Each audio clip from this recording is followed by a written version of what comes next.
aprazado e completo o coro regimental.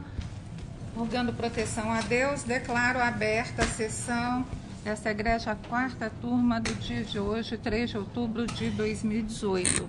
Cumprimento todos os presentes, doutos desembargadores, douta juíza convocada, douta procuradora representante do Ministério Público, senhores advogados, senhoras secretárias, senhores servidores, estagiários, senhoras e senhores.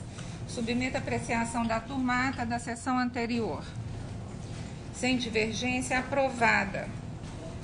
Gostaria de fazer alguns registros. Primeiramente, nós ingressamos no mês de outubro, que é o Outubro Rosa, mês da prevenção ao câncer de mama, que atinge mulheres e homens também, ao contrário do que muita gente pensa, né?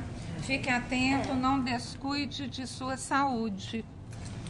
E no dia 18 de outubro, agora, às 16 horas, teremos palestra com o tema Navegação Segura, a ser realizada pela promotora de Justiça de Minas Gerais, doutora Cristiane Cotrim Assad Bensoussan, coordenadora estadual de combate aos crimes cibernéticos. É um tema muito atual, de interesse de todos.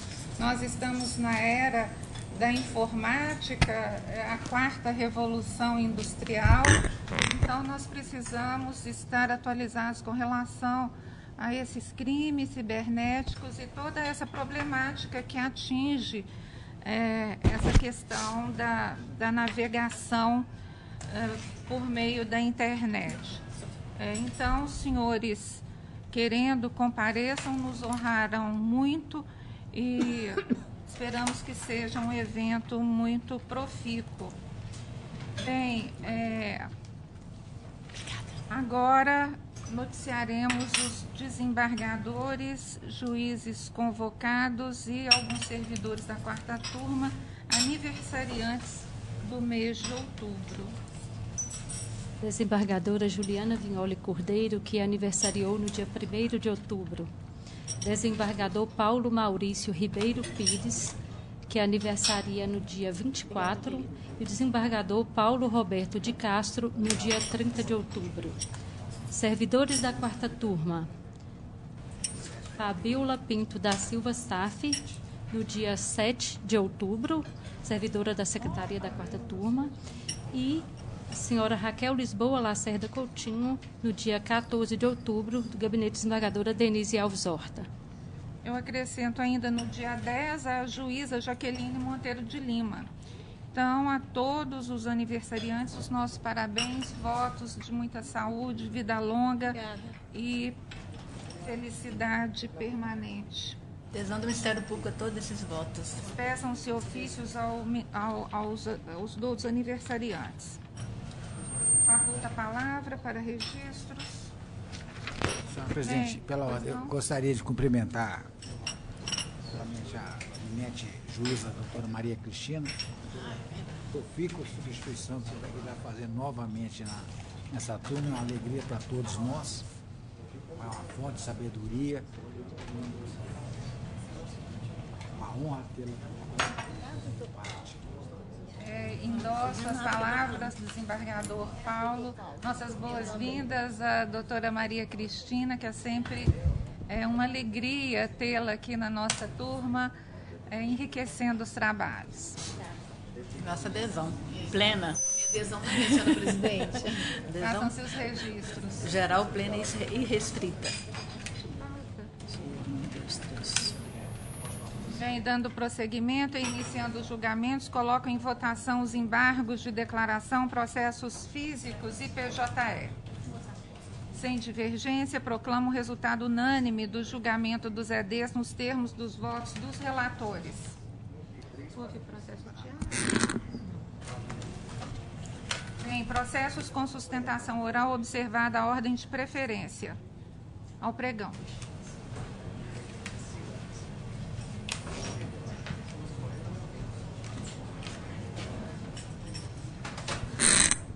Processo judicial eletrônico com sustentação oral à distância do foro de Pouso Alegre. De relatoria, desembargador Paulo Chaves Corrêa Filho. número 15, da Sala das 13h04, RO.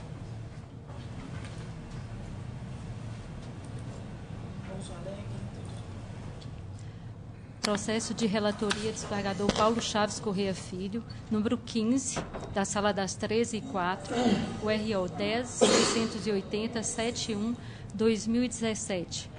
Votam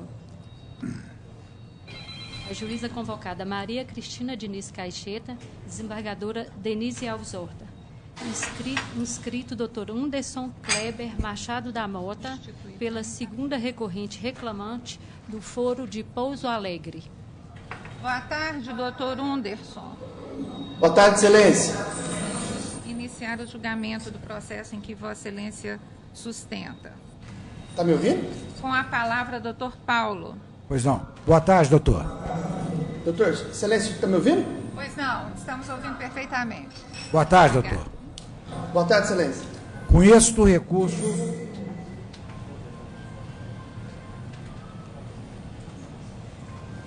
recurso interposto pelo reclamado, exceto quanto ao tema intervalo do artigo 384, da CLT, por falta de interesse recursal. E no mérito, dou-lhe parcial provimento para a. Estabelecer que a correção dos créditos trabalhistas deve observar o artigo 39 da Lei 8.177 de 1991, aplicando-se a TR aos créditos a serem atualizados até 24 de março de 2015, e o IPCAE a partir de 25 de 3 de 2015. Vencido este relator quanto à competência dessa Justiça para apreciar o pedido de contribuição para Holanda Previ, Santander Previ, conheço do recurso interposto pela reclamante, e no mérito dou-lhe parcial provimento para a. Condenar o empregador a proceder aos recolhimentos da Holanda Previ, Santander Previ, relativo às parcelas salariais reconhecidas nesta ação na forma do regulamento próprio, observando-se a cota parte devida pelas partes, sendo que eventuais juros de posição monetária devidos serão suportados unicamente pela empregadora que deu causa ao recolhimento de forma incorreta. B. Acrescer a condenação ao pagamento dos reflexos da PPE, PPRS em 13º salário de FGTS mais 40%. C. Condenar o reclamado a pagar à reclamante as diferenças salariais decorrentes da integração das comissões, seguros e capitalização à base de cálculo da comissão de cargo, consoante se apurar em sede de liquidação, com reflexos em horas extras quitadas, férias mais 1/3, 13º salários, FGTS mais 40% e aviso prévio. Não são devidos reflexos nos repousos, uma vez que a reclamante era mensalista. D. Condenar o reclamado ao pagamento de 15 minutos extras diários em face da não concessão do intervalo estabelecido no artigo 384 da CLT.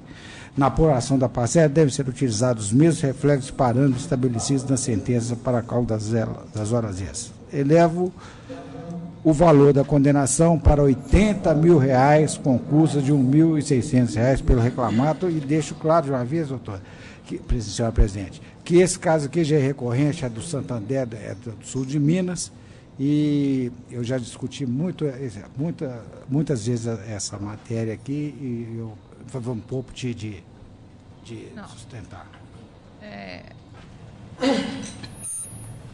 Doutor, insiste em sustentar?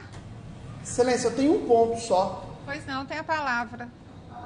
Excelentíssimo senhor desembargador Paulo Chaves Correia Filho, na pessoa do qual eu cumprimento os demais membros da mesa, digníssimo membro do Ministério Público, o que eu queria chamar a atenção com relação aos valores arbitrados nas matérias referentes às verbas atreladas à produção. Tanto as comissões quanto a verba chamada PPE são programas de incentivo à produção criado pelo réu, cujo o próprio nome da verba diz, ele é atrelado à produção. Para se conferir os valores pagos e apurar os valores devidos, foi determinado ao banco que juntasse aos autos os demonstrativos de produção oficiais da reclamante e das agências em que estavam lotados. E o réu, de forma totalmente torpe, sonegou e impediu que a reclamante fizesse a prova. Inclusive, foi determinado perícia contábil e o réu impossibilitou a execução da perícia contábil. Ambos verbas, elas possuem normativos e esses normativos prevêem inclusive valores máximos que poderiam ser atingidos pela autora acaso atingisse os valores de produção. Muito embora a autora atingisse os valores de produção, o réu não permitiu que se fizesse os apontamentos dos valores reais devidos. A sentença ela arbitrou valores que, se considerados em comparação com os normativos, são valores bem irrisórios em relação à produção da reclamante, excelência. E o apontamento das diferenças, bem como a apuração, ela ficou extremamente prejudicada ante a falta de documento do réu. Excelência, o réu ele tem o privilégio de ter a inicial na mão e ter o documento de produção na mão. Ele faz a conta antes. Se eu fornecer o documento, quanto vai dar? Se eu sonegar o documento, quanto vai dar? Então, excelência, o que eu queria chamar a atenção é isso. Ele aposta em não fornecer o documento e não permitir que se confira. E aí, da forma como foi arbitrado, o valor que foi arbitrado, acaba por premiar o réu duas vezes. Primeiro, por pagar de forma incorreta. Segundo, por não se permitir que se confira, sonegando os documentos. A prova é estritamente documental, está em poder do réu, foi determinada a exibição e ele não trouxe nem permitiu que se confira. Ao contrário do que entendeu a sentença, os valores não são exorbitantes, excelência. O valor que foi colocado na inicial, conforme a própria autora demonstrou aí, as folhas 3.913, no caso das comissões, a autora, o valor que foi discriminado na inicial corresponde ao valor de 50% do valor máximo da cartilha. O valor não é exorbitante. O valor de R$1.000 para cada comissão corresponde a 50% do valor máximo da cartilha. E ao contrário do que entendeu a sentença, ele não acaba competindo com o salário da autora. A autora ganhava por volta mais ou menos de R$3.000, R$3.500 por mês. É um número extremamente factível, que só não foi possível apurar o real valor devido por causa da sonegação de documento do réu. E do jeito que foi feito, acaba por beneficiar a torpeza dele de sonegar os documentos. O mesmo acontece com a PPE. O valor que foi deferido pela PPE, a autora demonstrou no seu recurso, as folhas 3.917, que aquele valor deferido na sentença, ela conseguiria atingir ele no trimestre. O valor anual seria 4 vezes o valor que foi deferido na sentença. E só não foi possível apurar porque o réu sonegou o documento. Então, excelência, da forma que foi conduzida, da forma que foi deferida na sentença, a autora pede que seja reformada a sentença, que seja deferida na forma do recurso ordinário, que, se não for deferido pelos valores máximos normativos, seja deferido pelo valor que consta na peça inicial, que como dito, corresponde ao valor de 50% do valor máximo do normativo. É o que se requer, excelência. Pois não. Eu vou pedir vista desse processo, doutor Paulo. Fiquei com uma dúvida, então vou adiar o julgamento para a semana que vem. Julgamento adiado, então, com vista para mim e para a semana que vem. Muito obrigada, doutor. Obrigado, excelência.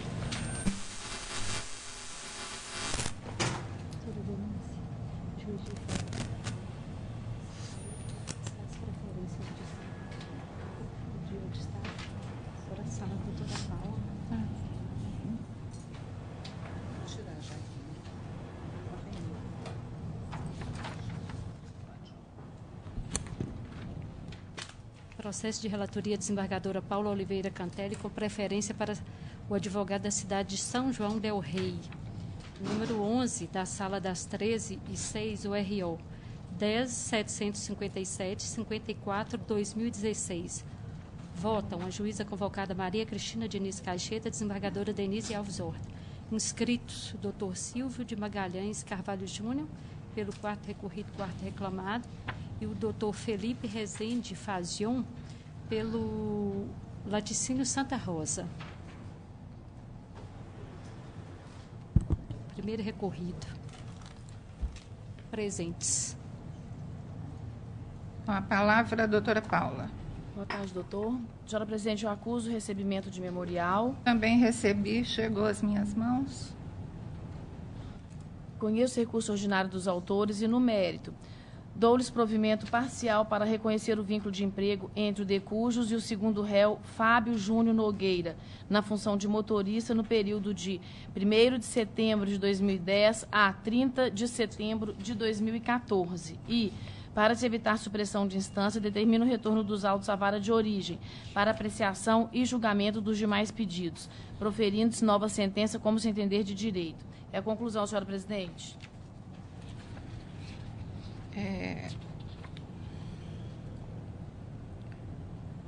Esse é o número? Número 11 é o 10757. Vai sustentar, doutor? Não, eu Não? Doutor Silvio. dos magistrados, meus cumprimentos respeitosos, agradeço a antecipação pelo colega.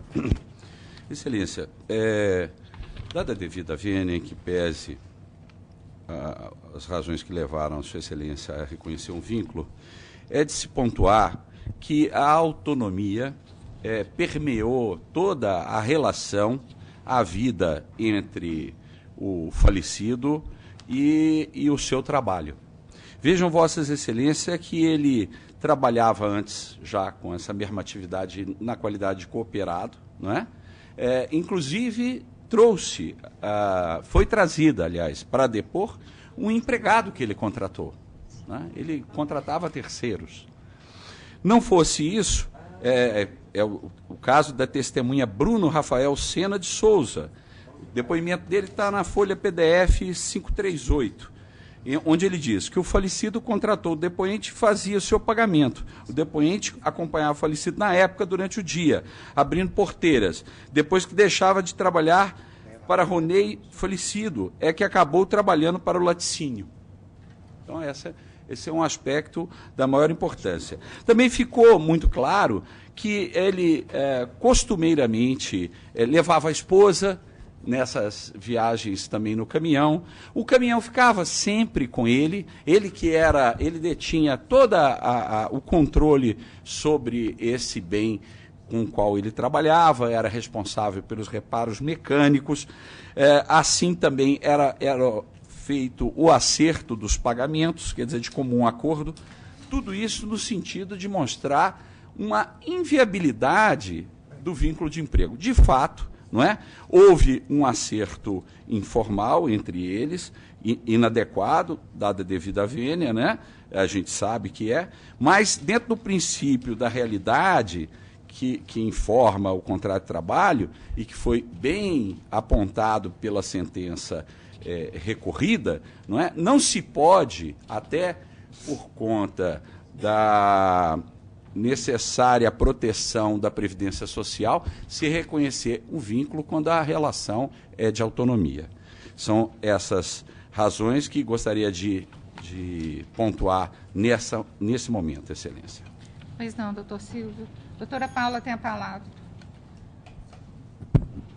Senhora presidente, cumprimento o doutor Silvio pela sustentação oral. O voto é muito extenso, eu vou tentar resumi-lo de forma mais breve possível.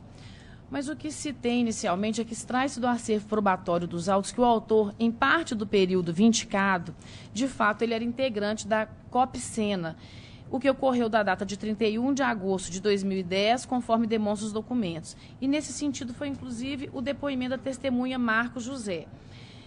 Então, nesse período que comprovadamente ele era integrante da cooperativa, de fato não há que se falar em reconhecimento do vínculo empregatício.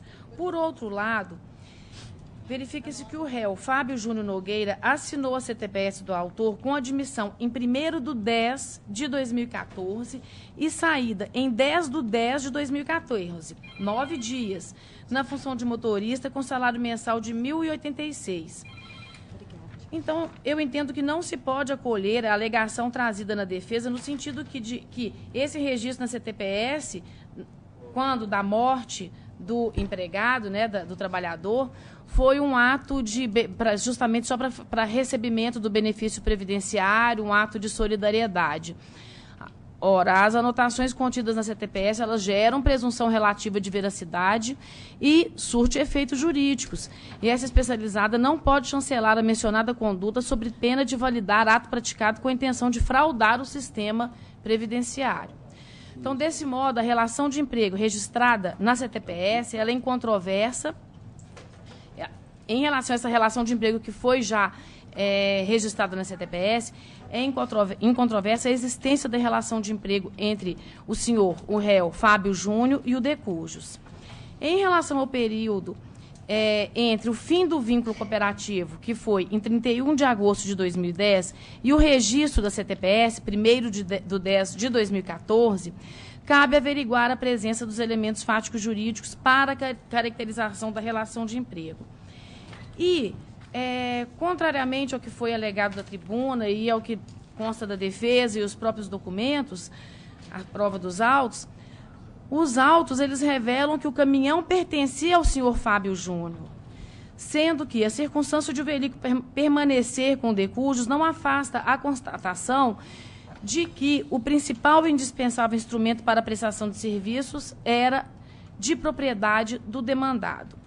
Não há elementos indicativos de assunção dos riscos do empreendimento pelo de cujos, ou que havia repartição de valores oferidos pelos fretes realizados. Ao contrário, é inequívoco que o réu era detentor dos meios de produção. E, nesse aspecto, foi o depoimento da testemunha Bruno Rafael de Sena Souza. Então, eu entendo que não foi comprovada a alegada existência de sociedade. Então, por isso, afastei. Eu cito aqui o depoimento, os trechos em que me baseei. Então, fica afastada essa tese sustentada na defesa. Já em relação aos demais elementos da relação de emprego, o autor ele prestou o serviço de forma pessoal e, sob esse aspecto, também afasta a argumentação trazida pelo réu e também em defesa e também da tribuna, de que o de cujos era substituído por outros motoristas, inclusive pela primeira autora da presente ação, que era sua companheira.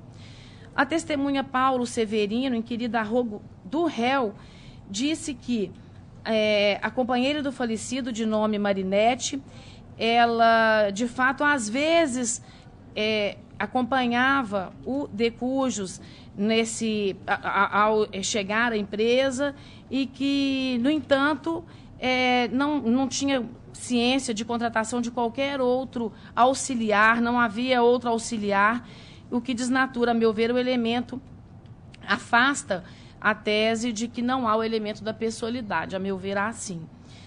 E, com base em todos esses elementos de prova que aqui cito, e bem como entendo que, presentes os demais elementos, o trabalho era oneroso, tanto que ele recebia para tanto, e por isso entendi que havia, de fato, a relação de emprego durante o período pleiteado, exceto enquanto ele foi cooperado, o que foi, de fato, afastado. E eu mantenho, senhora presidente, a minha proposta de voto. Excelência, só uma questão que eu eu quero perguntar uma questão. A testemunha que Vossa Excelência referiu é o Bruno? Só isso. O voto cita diversos depoimentos de diversas testemunhas, senhor doutor. Doutora Maria Cristina. Senhora presidente, de fato é um processo bastante complexo. Nós já tivemos acesso, o voto é muito bem elaborado pela ilustre relatora. Vou pedir vênia ao ilustre advogado e acompanhar integralmente. Também estou acompanhando integralmente, doutor. Obrigado, senhora. Unânime nos termos do voto da relatora. Seguinte. Boa tarde, doutor Silvio.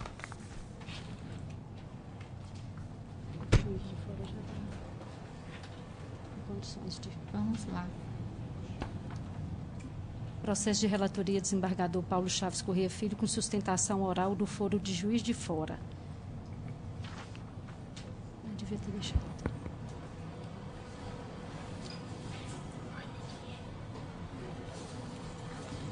Número 21, da Sala das 13h04, URO 10.821, 80/2016.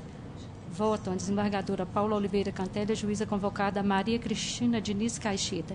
Inscrita a doutora Maria Olívia Ramos Bonfá, pela primeira recorrente reclamada do foro de Juiz de Fora. Boa tarde, doutora Maria Olívia. Boa tarde, excelência. Pois não. Vamos dar início ao julgamento do processo em que Vossa Excelência atua. Doutor Paulo. Pois não. Boa tarde, doutora. Boa tarde, excelência. Conheço os recursos interpostos pelas partes. No mérito, nego provimento ao apelo da reclamada e dou parcial provimento ao recurso ordinário interposto pelo reclamante para reconhecer o enquadramento do reclamante da categoria B e acrescer a condenação pagamento de diferenças de adicional noturno sobre as horas laboradas em prorrogação, conforme se apurar nos cartões de ponto, com reflexo no repouso, férias mais 1/3, 13º salários, FGTS com 40%, e declara para os fins do artigo 832 da CLT que a verba ostenta a natureza salarial, à exceção dos reflexos em férias mais 1/3 e FGTS mais 40%, além de majorar o valor da condenação da reparação por danos morais para R$10.000. Mantém o valor arbitrário da condenação porque é ainda compatível. Tem a palavra, doutora. Inicialmente, eu dou boa tarde aos desembargadores. Tendo em vista o voto, eu vou me ater às questões principais para ser mais breve possível. Em relação ao nosso recurso, eu vou chamar a atenção que o reclamante ele era auxiliar de maquinista. Auxiliar de maquinista, ele jamais está em monocondução, ou seja, ele não passa pelas mesmas situações que um maquinista. Ele nunca está sozinho quando ele está ajudando na condução, né? Ele auxilia, ou seja, ele tem total disposição de utilizar os banheiros. O valor de R$4.000, que inicialmente já foi interposto, ao nosso ver, já é um pouco incompatível, tendo em vista que ele jamais foi auxiliar, ele jamais foi maquinista, e ele, então, jamais conduziu sob monocondução, podendo, assim, enquanto o maquinista utilizava da máquina, ir ao banheiro, independente de paradas, situações assim. Além disso, eu chamo a atenção para um laudo pericial recente que nós juntamos no UIDE DE0FA6AB, aonde mostra que as locomotivas elas foram sendo trocadas a partir de 2008. O reclamante foi contratado em 2012, onde as locomotivas já haviam sido trocadas, ou seja, ele quando utilizava delas já ocorria em total condições de higiene, e ele não, ainda assim, tinha possibilidade de utilizar o banheiro. Além disso, quando ele estava nos pátios, também havia possibilidade de usar os banheiros dos pátios e demais locais. Por isso eu peço que seja revisto, não só com relação à exclusão do dano moral, tendo a peculiaridade dele ser um auxiliar de um maquinista, dele ser sido admitido posteriormente as máquinas terem sido trocadas, de acordo com um laudo pericial recente que se encontra nos autos. Não bastasse isso, caso não seja esse o entendimento, que no mínimo seja mantido pelo menos o valor anteriormente já proposto pelo juiz Acó. Em relação ao enquadramento que o ilustre relator modificou, que era um enquadramento na categoria C, e ele acatou os apelos do reclamante em relação à categoria B, eu não vou ficar repetindo o que já está no nosso recurso em relação à categoria especializada, as questões que envolvem, mas eu vou chamar atenção porque foi deferido intrajornada com base em utilização na súmula do TST 446. E na súmula, ele justamente reconhece já o TST que o maquinista ele se enquadra na categoria C, isso está explícito na súmula. Então, no caso, haveria, ao meu ver, uma certa contradição em aplicar a súmula para a intrajornada e, ao mesmo tempo, deferir uma categoria B, sendo que a própria súmula já consta expressamente que o maquinista é integrante na categoria C. Tendo isso, eu peço, por favor, que seja revisto o voto e deferidas nossas questões em relação e acolhidas nossas contrarrazões. Eu agradeço a atenção. Nós que agradecemos. Doutor Paulo tem a palavra. Pois não. Boa tarde, doutora. A controvérsia, eu vou inverter a ordem aqui, a controvérsia, enfim, está pacificada pelo Coleno TST por meio da súmula 446, em verbes, maquinista ferroviário, intervalo intrajornada, supressão parcial ou total, horas extras devidas, compatibilidade entre os artigos 71 e 238, parágrafo 5º CLT. Eu transcrevo aqui e vou poupar de ler. Então, nos fundamentos, eu entendo o seguinte, que não existe, assim, incompatibilidade entre as regras do artigo 71 da CLT e as disposições do artigo 238 seguintes da CLT. Repiso, a fim de evitar questionamentos inúteis, que o regramento próprio contigo no artigo 238, parágrafo 1 da CLT, não retira nem metros ferroviários integrantes da categoria C o direito ao intervalo intrajornada mínimo estabelecido no artigo 71 da CLT. Na forma desse dispositivo, para os empregados que se ativam na equipagem dos trens, o descanso intervalado deve ser computado como tempo de efetivo trabalho quando as refeições foram tomadas em viagens ou nas estações durante as paradas. Ele não exclui, todavia, os direitos ferroviários da categoria B ao intervalo intrajornada, pelo que são aplicáveis as regras de proteção geral dispostas no multicitado artigo 71 da CLT, até mesmo quanto ao tempo da fruição da pausa. E vai tecendo outros comentários e mantém a decisão de origem. Aí,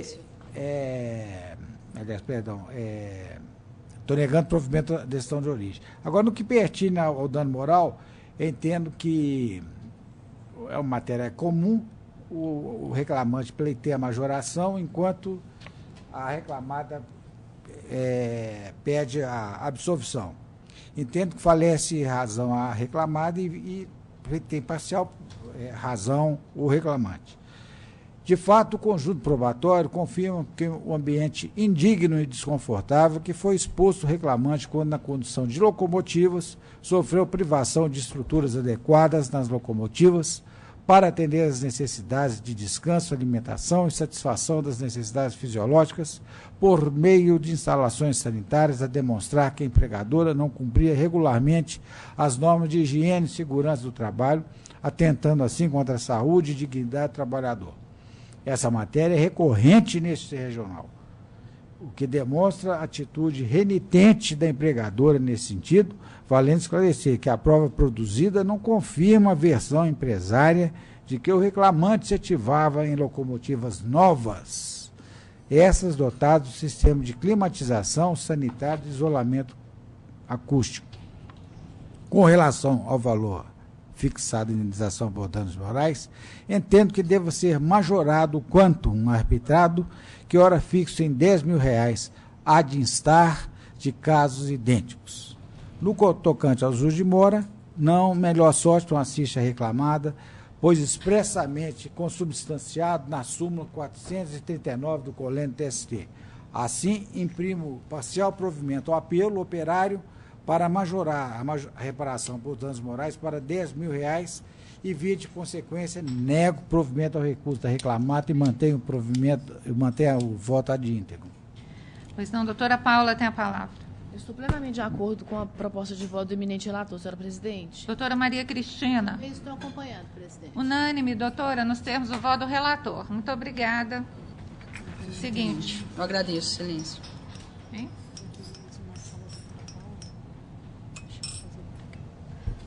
Processo de relatoria desembargadora Paula Oliveira Cantelli, com sustentação oral à distância do foro também de Juiz de Fora. Número 29 da Sala das 13h06, URO 11.530.82/2017. Votam a juíza convocada Maria Cristina Diniz Caixeta e a desembargadora Denise Alves Horta. Inscrita a doutora Maria Olívia Ramos Bonfá, pela segunda recorrente, primeira reclamada, presente. Doutora, tem a palavra. Doutora Paula, tem a palavra.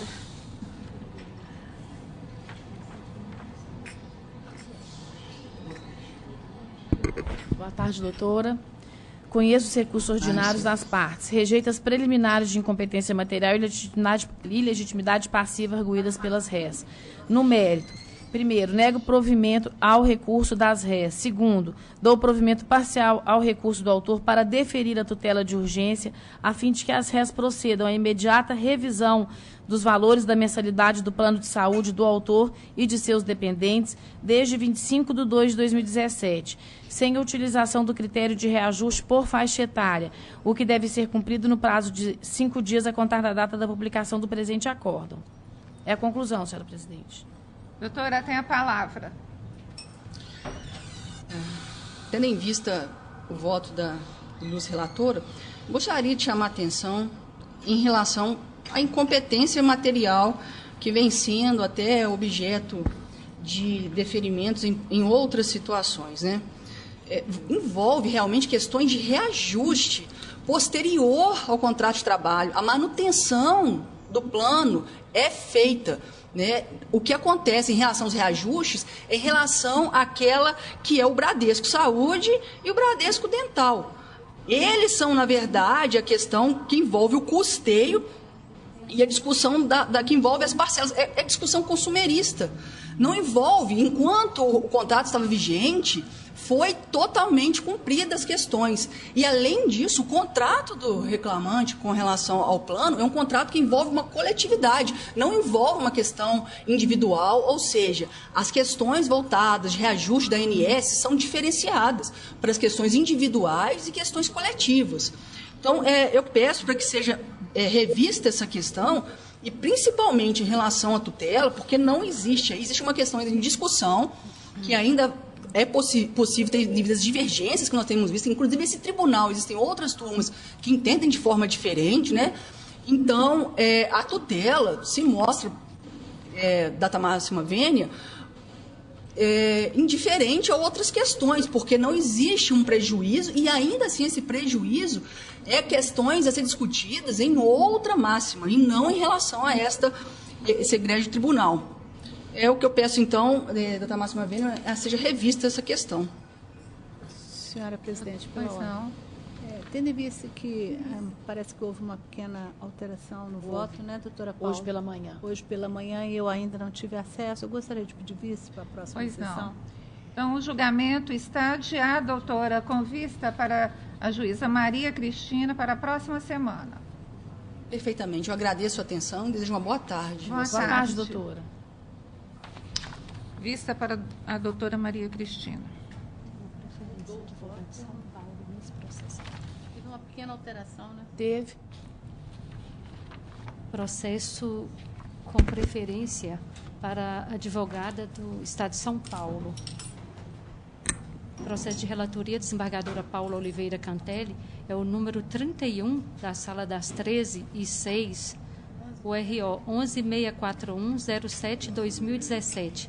Votam a juíza convocada Maria Cristina Diniz Caixeta, desembargadora Denise Alves Horta. Inscritos, doutora Maria Barbosa Escobar, pela segunda recorrente reclamada, e o doutor Henrique Neri de Oliveira Souza, pelo primeiro recorrente sindicato. Com a palavra, a desembargadora Paula. É o 31-11-641, né? Sim. Só um momento, por favor. Cumprimento os advogados e passo à conclusão. Conheço os recursos ordinários das partes, exceto quanto ao tópico inconstitucionalidade da Lei 13.467 de 2017, da alteração no texto do parágrafo 2º do artigo 58 da CLT do recurso do autor. No mérito, dou provimento parcial ao recurso da ré para revogar os benefícios da justiça gratuita concedidos ao autor e dar provimento parcial ao recurso do autor para determinar que as horas in itinere são devidas, inclusive, aos contratos de trabalho vigentes, afastando a sua incidência apenas para os contratos de trabalho celebrados a partir de 11 de novembro de 2017, início da vigência da Lei 13.467 de 2017. É a conclusão. Bem, são dois advogados, né? Primeiro advogado do sindicato, que é o autor, né? Abre mão da palavra, Não, doutor? eu não vou falar, mas as damas na frente. O senhor está cedendo a sua vez, pode sustentar, Mas eu doutora. faço. Você quer ouvir primeiro? Então vamos lá. veio de São Paulo para cá, então vamos lá. Excelência, primeiramente, boa tarde a todos, doutora relatora Paula Cantelli. A gente aqui, né, mais um processo que vem aqui nessa turma, porém com a composição diferenciada do que teve o outro que foi julgado aqui nessa mesma turma, a gente vai aqui à tona a reforma trabalhista no tópico das horas de itinerante. Conforme o voto da ilustre relatora, deu provimento ao nosso recurso para permanecer as horas de itinerante, mesmo com a nova redação do artigo 58, com embasamento à súmula 191 do TST, que a gente foi ventilado no nosso RO, também a situação da emenda 28, quando houve a mudança da prescrição do trabalhador rural, da qual o Supremo tinha, naquele momento, manifestado, de forma que as ações iniciadas antes da promulgação da emenda 28, em 2000, não se permitia a retroatividade e inadmissibilidade nesse contexto. E também nós temos aqui um conflito de normas, da qual o artigo 294 e o 238, parágrafo 3º, estar em vigência e fala a respeito das horas itinerantes.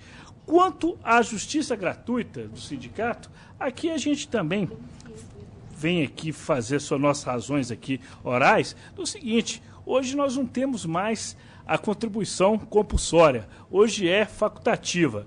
Para você virmos até aqui, né, na tribuna, para estar discutindo essa tese, igual foi formatada aqui das horas itinerantes, uma das primeiras, primeiro acordo do Brasil que foi dado, foi desse egrégio tribunal, dando provimento, da qual foi ventilado em alguns órgãos de imprensa a respeito das horas itinerantes, que permaneceu com os contratos anteriores. Então nós temos uma demanda, e sem contar que a RE é uma empresa multinacional que tem sede em Portugal, sede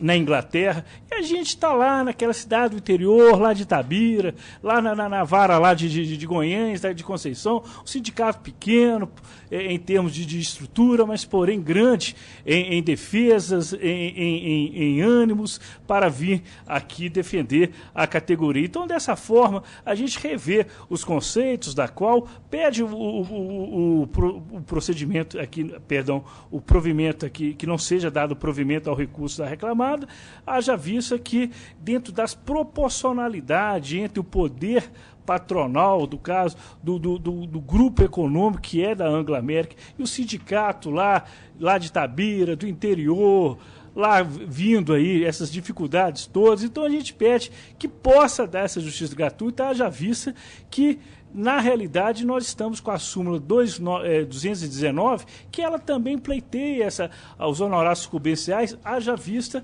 a situação dos empregados aqui hoje sendo substituídos. Então, dessa forma, serei bem breve quanto a essas questões, e que nós permanecemos o voto da doutora, da relatora, que seja dado provimento quanto à situação das horas itinerantes, e também seja revista com os demais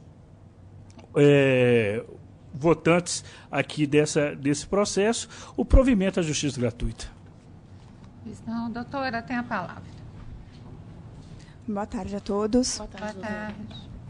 Bom, na verdade, acho que o recurso está bem embasado, então vou me ater aqui mais quanto ao tema da reforma trabalhista mesmo, as horas em itinere.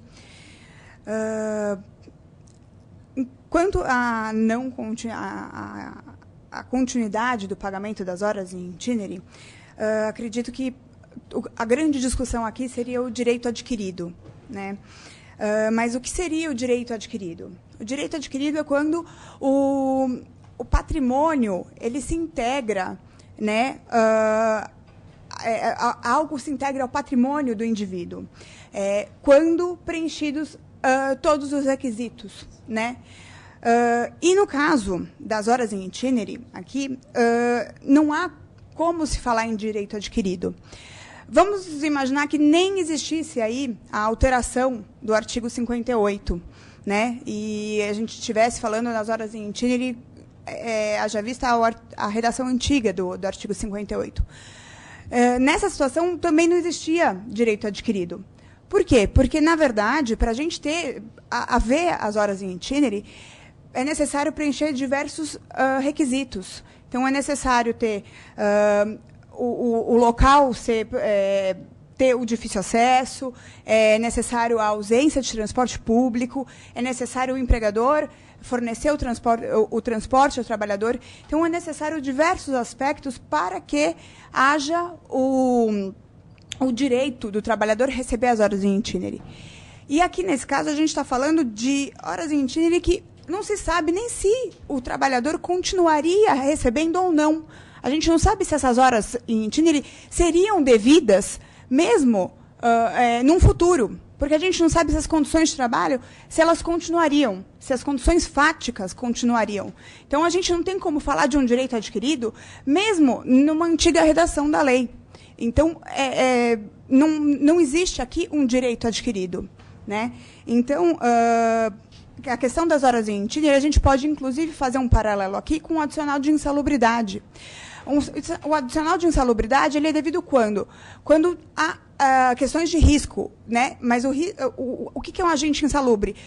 O agente insalubre ele é determinado pela lei, né? Pela norma técnica. Só que a norma técnica também muda, né? Às vezes algo é insalubre, não é mais. Não era insalubre, é insalubre. Periculosidade também.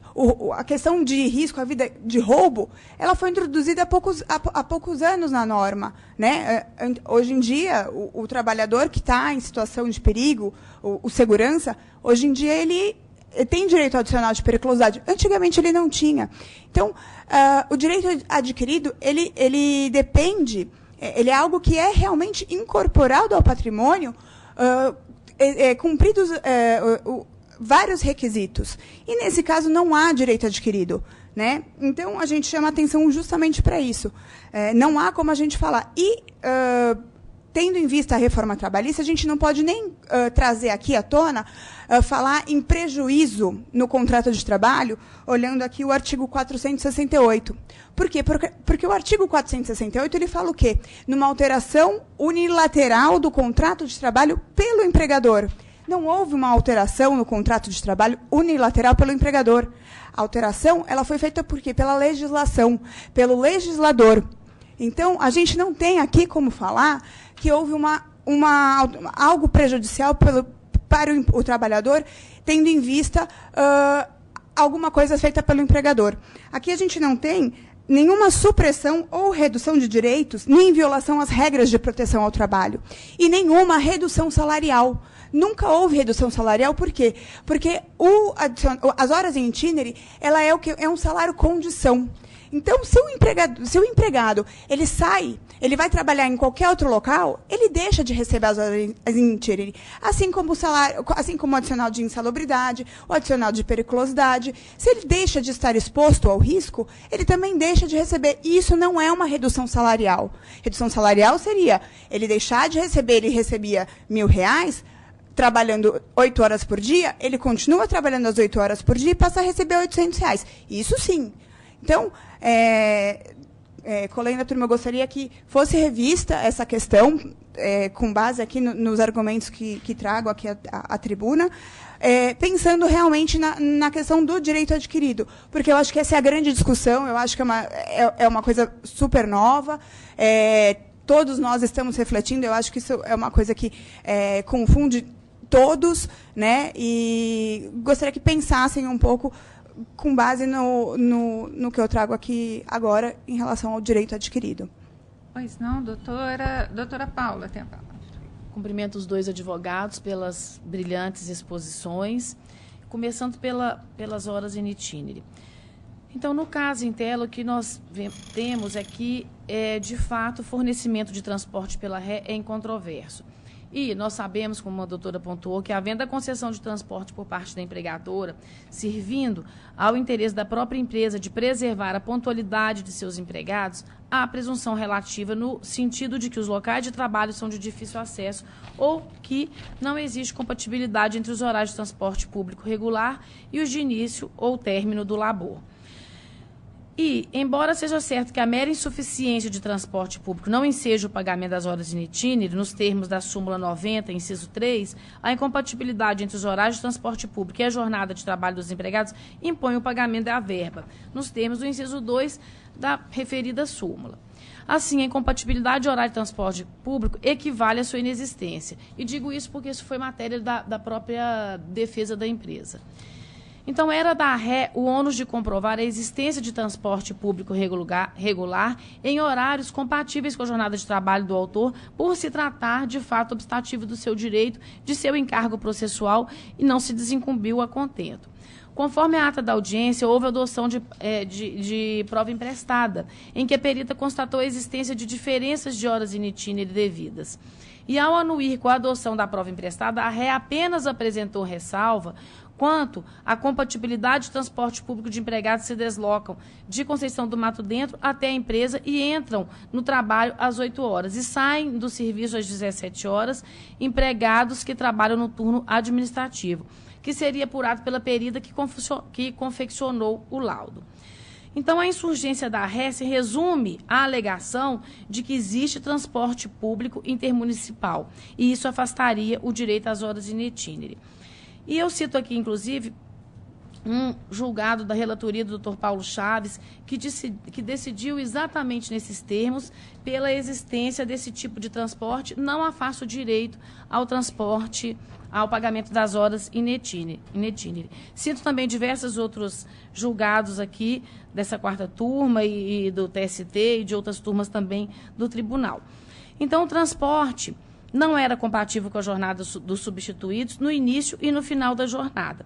O direito ao pagamento das horas in itinere provém dessa norma de ordem pública que visa resguardar a saúde e segurança do trabalhador, não podendo, por tal razão, ser renunciado pelo obreiro, tampouco pelo sindicato que o representa, e ainda que sejam pactuadas concessões recíprocas por meio de negociação coletiva. Nos acordos coletivos, há previsão da inclusão de 15 minutos diários a título de horas itinerantes da jornada, como, por exemplo, na causa 29 do ACT 2015-2016.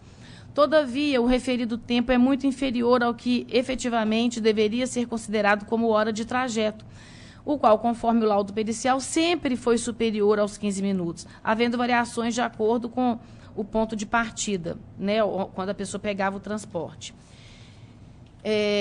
Isso foi, inclusive, consignado na sentença, e a súmula 41 desse regional diz justamente que é inválida que não é válida a supressão total do direito às horas in itinere, e a limitação desse direito é válida desde que a fixação do tempo de transporte não seja inferior à metade daquele despendido nos percursos de ida e volta ao trabalho. Então, percebe-se que essa pactuação coletiva não se aproximou da situação fática verificada pela perita. E, por isso, fazem jus os substituídos ao recebimento, como esses, das horas itinerantes, conforme será apurado individualmente em liquidação de sentença. Bom, quando o trecho, obviamente, não for servido de transporte público regular compatível. Bom, indo mais adiante, em relação à Lei 13.467, de 2017, que alterou a redação do artigo 58, parágrafo 2º, e entrou em vigor em 11 de novembro de 2017, eu entendo que ela atinge as relações jurídicas iniciadas a partir da vigência dessa inovação normativa. Havida lesão ao patrimônio jurídico do trabalhador, deve ser observado o direito à estabilidade das relações jurídicas consolidadas em absoluto respeito ao direito adquirido e a vedação constitucional ao retrocesso social.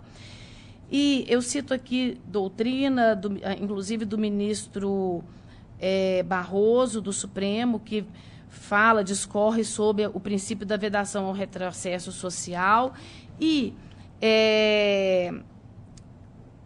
pondero também que o colendo do Tribunal Superior do Trabalho, ao analisar a questão da base de cálculo do adicional de periculosidade do empregado eletricitário, que a senhora até mencionou da tribuna, e editou a súmula 191, inciso 3, no sentido de que essa inovação legislativa somente atingiria o contrato de trabalho firmado após a vigência da Lei 12.740 de 2012. Então, seguindo esse próprio raciocínio, a inteligência jurídica aplicada pelo TST, a partir desse precedente citado, as normas relativas ao direito material advindas da Lei 13.467, a meu ver, somente atingiriam as relações sócio-jurídicas realmente novas, a partir, né, daquele momento. E menciono também decisões desse egrégio tribunal nesse sentido. E por isso dei provimento ao apelo do autor para determinar que as horas in itinere são devidas aos trabalhadores que preenchiam os requisitos legais, cujos contratos de trabalho encontravam-se vigentes em 11 de novembro de 2017, afastando a sua incidência apenas as relações de emprego iniciadas a partir de 11 de novembro de 2017. Já em relação à justiça gratuita. Em relação à justiça gratuita, eu entendo que a concessão do benefício à pessoa jurídica requer prova inequívoca da impossibilidade financeira para arcar com o valor das custas processuais, o que não veio aos autos, e frisa-se que apenas a presunção advinda da declaração de miserabilidade jurídica somente constitui prova em favor do empregado ou substituído, não se aplicando, a meu ver, à pessoa jurídica ou mesmo ao empregador, pessoa física. Por isso, dei provimento ao apelo para afastar os benefícios da ré, para afastar os benefícios da justiça gratuita, deferidos ao sindicato. E é minha proposta, senhora presidente. Pois não. Doutora Maria Cristina. Pois não, cumprimento os advogados pela brilhante sustentação oral, cumprimento a doutora Paula pelo brilhante voto bastante trabalhado, reflexivo, em que se discute matéria relevante, matéria nova, trazida pela Lei 13.467. E acrescento também, como bem realçado da tribuna pelo próprio advogado do sindicato, que essa matéria já foi, inclusive, objeto de apreciação por essa egrégia turma, né, nessa mesma questão, porém, em composição diversificada da hora agora para o julgamento deste processo. Foram as palavras, inclusive, do advogado, né, da relatoria do doutor Paulo Chaves, e quem, salvo melhor juízo, estava na composição também a doutora Maria Lúcia, a desembargadora Maria Lúcia, né, que estava também na composição. Eu, senhora presidente, estou acompanhando a relatora integralmente na questão referente aos benefícios da justiça gratuita ao sindicato. Eu também não os concedo e dou provimento parcial ao recurso da ré nesse aspecto, não obstante entender pelas dificuldades que os sindicatos agora, a partir de agora, terão com a aplicação da nova Lei 13.467.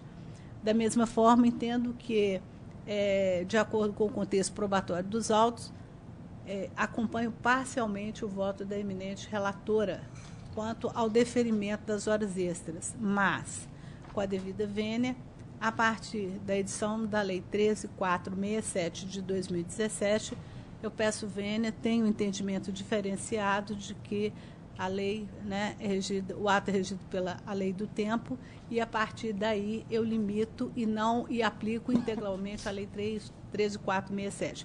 Então, a minha proposta de voto, acompanhamento de voto, presidente, é pontual. Acompanho integralmente a relatora, exceto quanto ao tópico da parte conclusiva, em que ela estende para os contratos vigentes.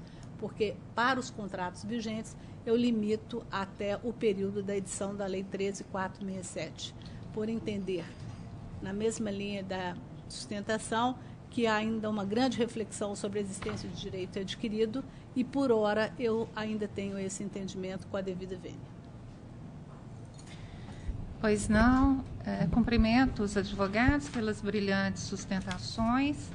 De fato, a matéria é instigante. Quando se fala em direito intertemporal, há sempre muitos questionamentos, é preciso, de fato, muita reflexão a respeito, né? E esse tema, ele já foi até objeto de uma palestra aqui no tribunal, em que um professor da Universidade Federal, da Faculdade de Direito, da UFMG, nos brindou com as suas explanações a respeito exatamente dessa questão, né?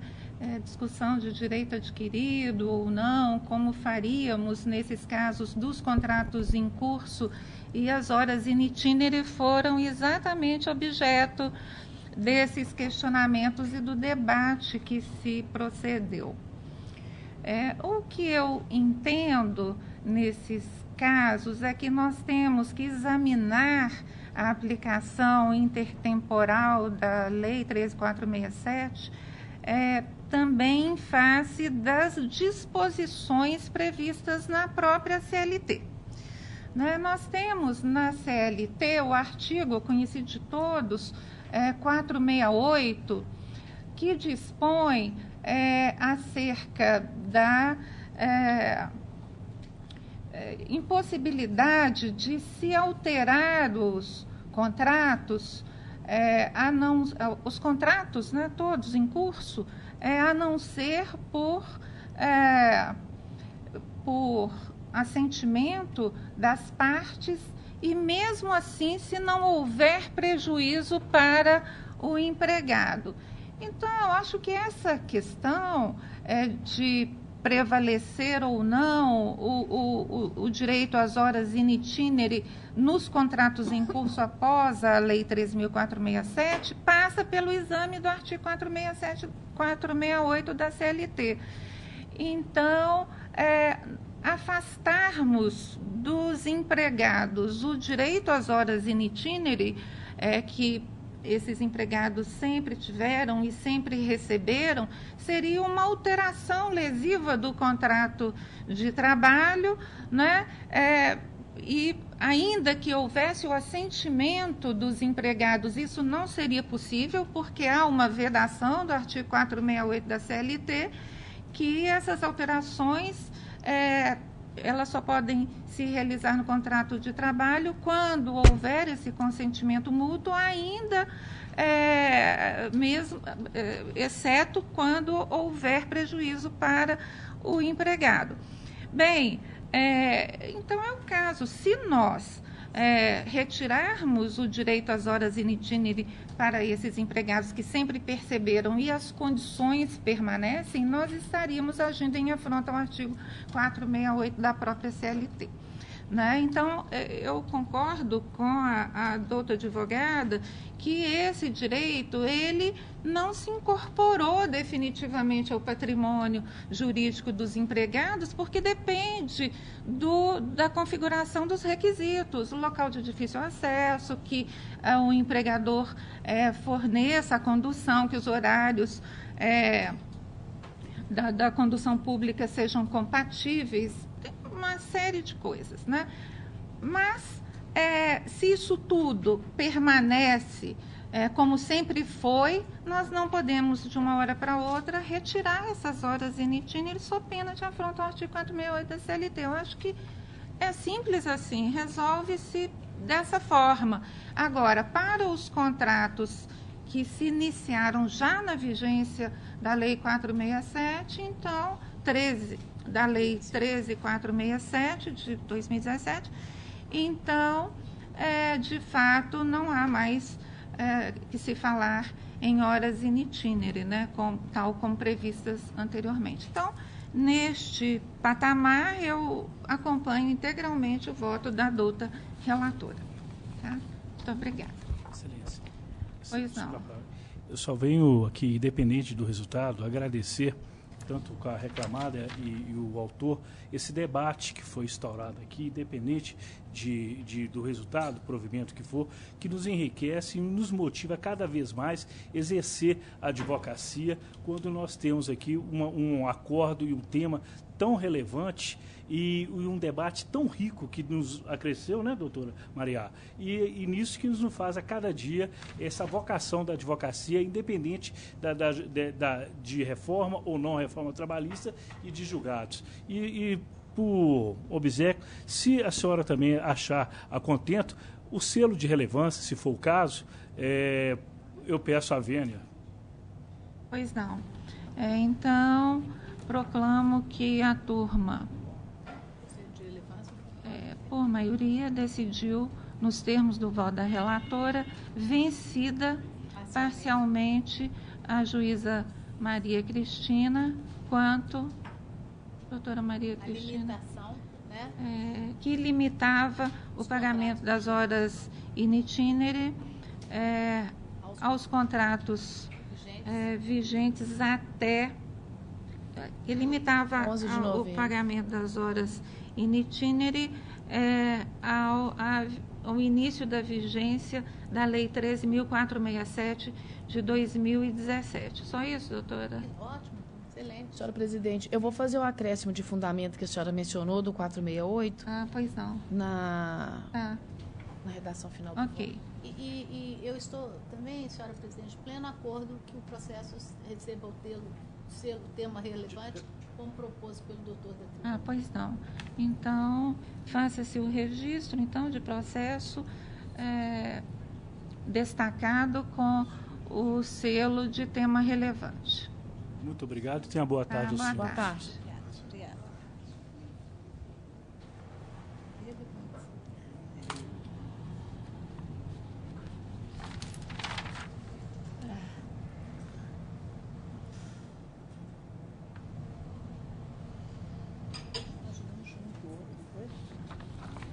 Esse é o primeiro aqui. Processo de relatoria desembargadora Denise Alves Horta, número 10, da Sala das 13h02, o ROPS 10.507-18/2018. Votam o desembargador Paulo Chaves Correia Filho, desembargadora Paula Oliveira Cantelli, inscrito Dr. Wallace Almeida de Freitas, pela segunda recorrente reclamante presente.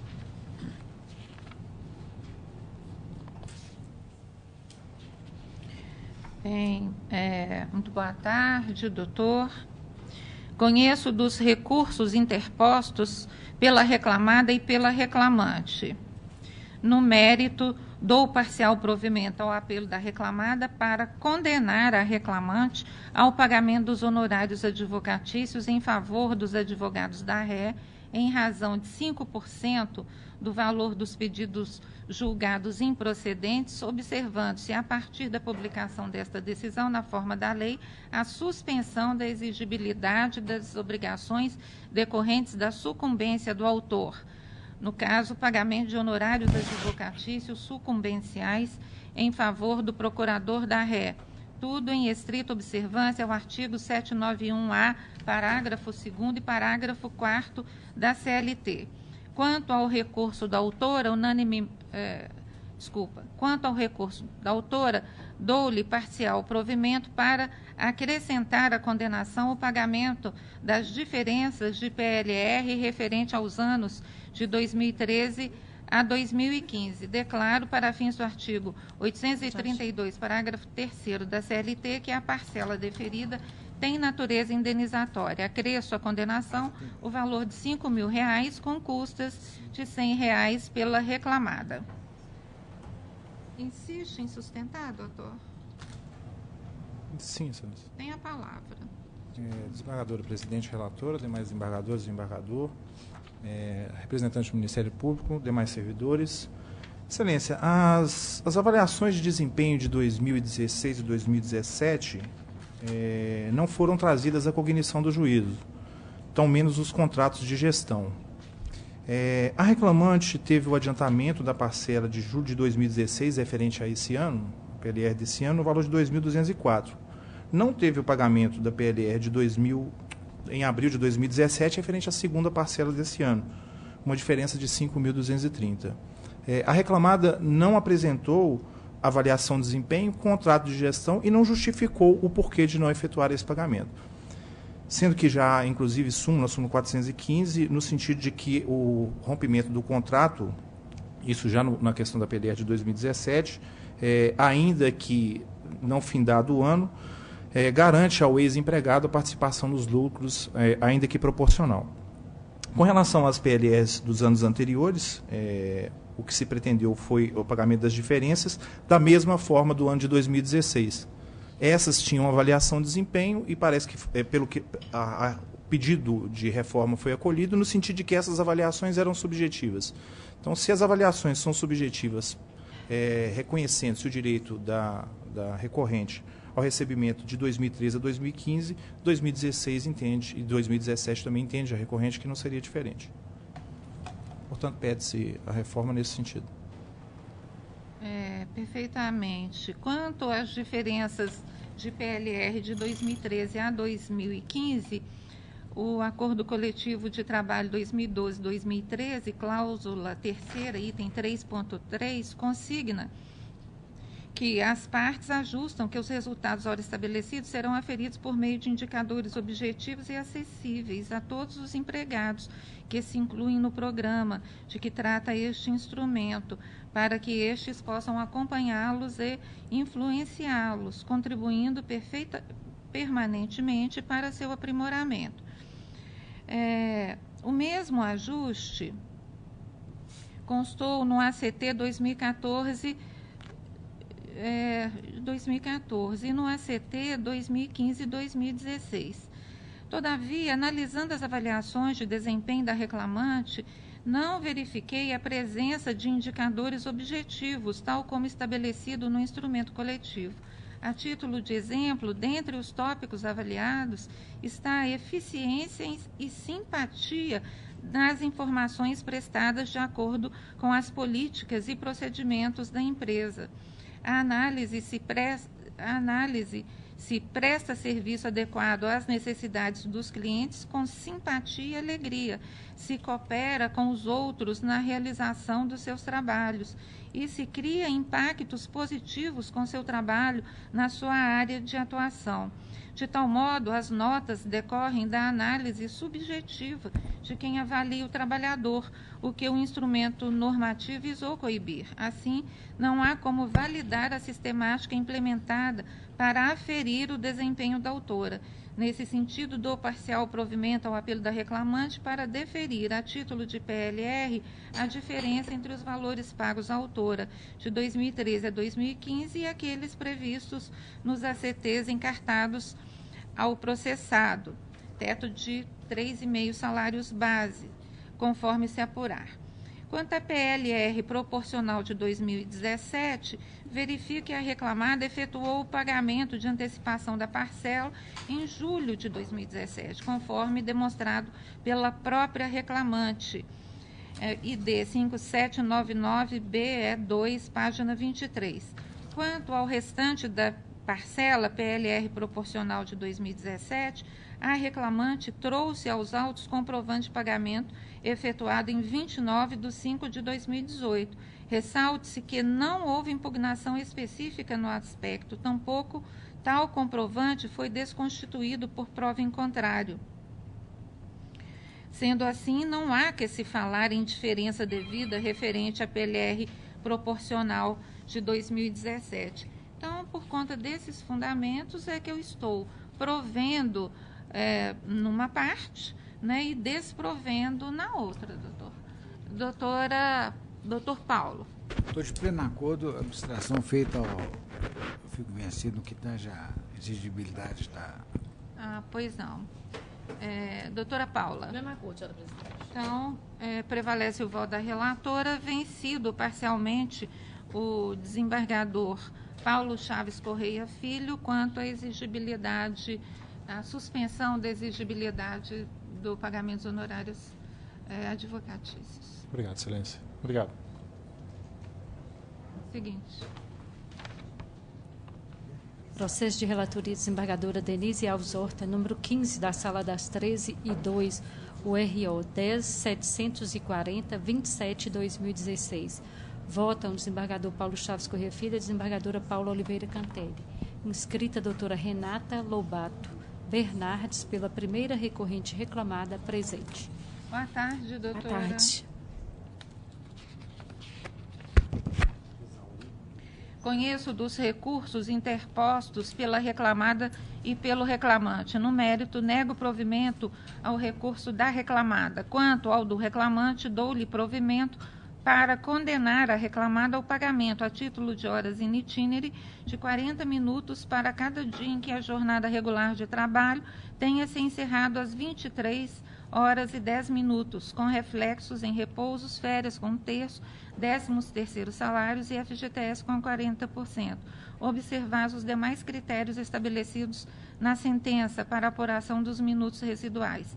declaro para fins do artigo 832, parágrafo 3º da CLT, que as parcelas aqui deferidas têm natureza salarial, à exceção dos reflexos em férias com terço e FGTS com 40%. Acresço à condenação o valor de 5.000 com custas de R$ 100 pela reclamada. Pode sustentar, doutora. Boa tarde, senhores desembargadores, senhora presidente, na pessoa aqui em cumprimento os demais membros, prezados colegas, serventuários. Inicialmente, eu gostaria de pedir prazo para a juntada de subestabelecimento. Pois não, doutora, 2 dias. Obrigada, excelência. Em um segundo momento, eu queria pedir a compreensão de todos. É a primeira vez que eu estou aqui sustentando, estou começando, mas vamos lá. Trata-se de matéria já amplamente debatida, já amplamente trazida à tribuna. Então, eu vou me ater à questão do adicional noturno, excelência. Eu queria chamar a atenção que, no caso dos autos, a jornada normal do recorrido era de 7 às 10 às 19h10 e de 19h10 às 7h10. Isso era jornada normal. Então, data vênia, não tratava-se de prorrogação de jornada, mas sim de uma jornada mista. Então, no caso dos autos, não seria um caso de aplicação da súmula 60 do COLEM do TST. E um outro fato que eu queria trazer aqui à tribuna é um posicionamento que a gente vem tendo aqui no egrégio tribunal, adotado já pela 9ª turma, num julgamento de um recurso ordinário também desta reclamada, nos autos de processos 0011, 398, 51 de 2015, 5030149, em que eles afastaram a aplicação do incidente de uniformização de jurisprudência, que culminou na formação da tese jurídica prevalecente número 21, por entender que seria que essa uniformização não vincularia o órgão julgador, mas sim refletiria um novo entendimento que vem se formando, mas que esse não era o caso dos autos, que o caso dos autos não se tratava de prorrogação, mas sim de jornada mista. Então, eu estou vindo aqui pugnar pelo provimento do recurso ordinário e trazer aqui à tribuna esse fato da tese jurídica prevalecente número 21. É o que eu espero, excelência. Pois não, doutora.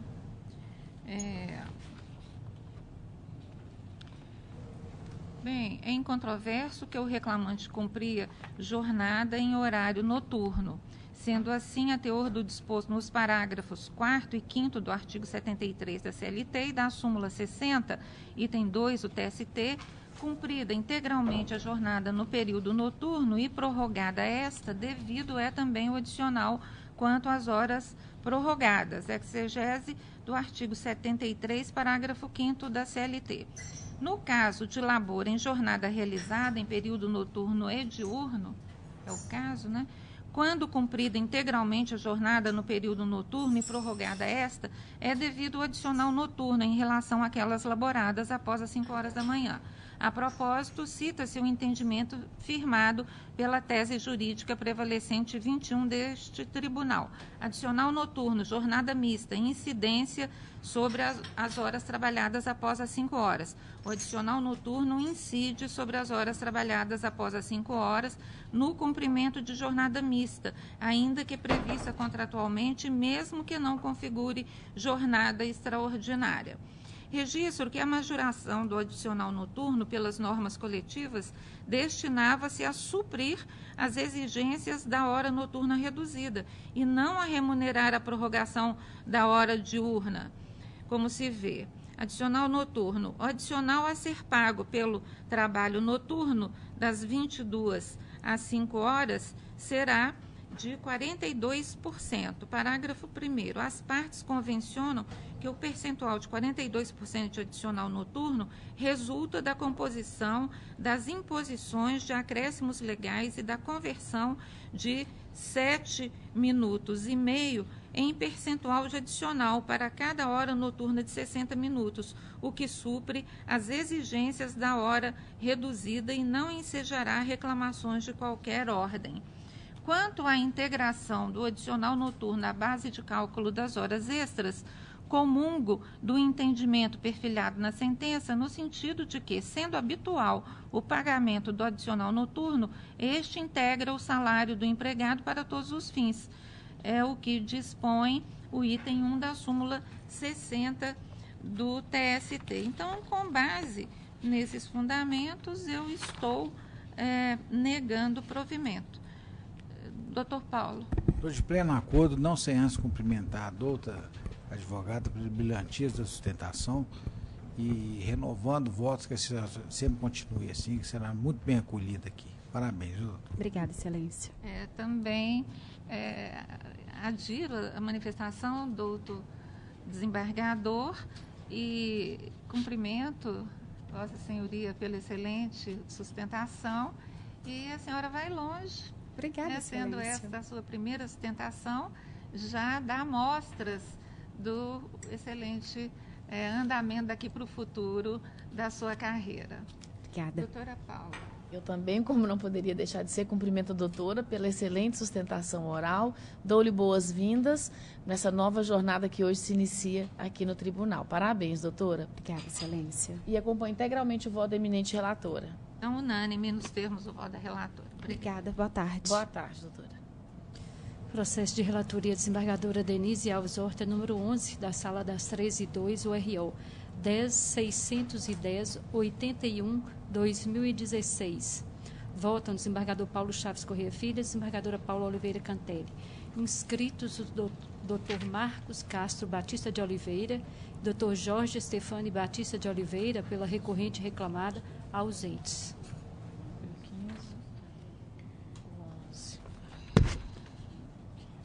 Conheço do recurso dos autores. No mérito, dou-lhes provimento parcial para reconhecer o vínculo de emprego entre o de cujos e o segundo réu, Fábio Júnior Nogueira, na função de motorista no período de 1/9/2010 a 30/9/2014. É esse? 610.